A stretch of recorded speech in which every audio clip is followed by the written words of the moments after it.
G'day guys, welcome back to Pete's Investing. It's September 15, 2023. This is the US S&P 500 update. On the daily, first off, we did have a nice big bullish candle overnight and making it almost reaching this recent high at around 45.36.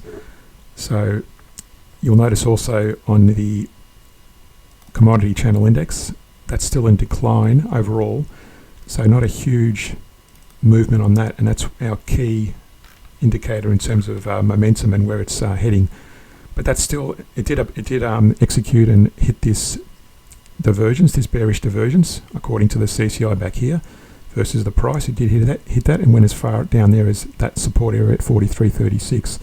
But since then it's making new highs, or close to new highs from that previous high. On the stochastic, you can see there it did bounce off our moving average there, but still in the overbought territory and making slightly new high, well, in a higher area as well. On the hourly, you can see there it's since our last update, it did hit our target area from that bullish divergence on the CCI versus the price. It bounced, hit our target area, and made further advancements past the 61%, which is always a key area, and now it's resting around the 78% level. So you'll notice also we've got a new divergence on the commodity channel versus the price, so we may see a bit of a pullback in the coming hours on the hourly chart.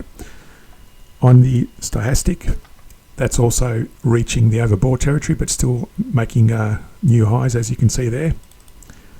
So we'll keep an eye on that. I won't draw any Fibonacci's or any entry points yet, but we need to see this continue, the CCI to continue to break to the downside, and eventually we'll probably see the price also start breaking to the downside, in which case I'll just draw a rough, let's go between those candle bottoms.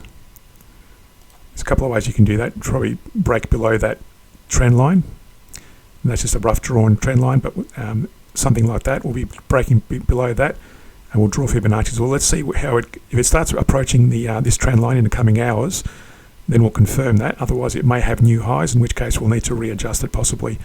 So as long as that CCI remains lower than that high there, we're going to keep that as a valid divergence. So still fairly bullish on the S&P, but we'll keep an eye on it in the coming hours. Support us and subscribe to the Patreon page, where we also look at weekly scans of stocks, currencies and commodities. Subscribe, like and share the channel. Thanks for watching, and see you in a future video.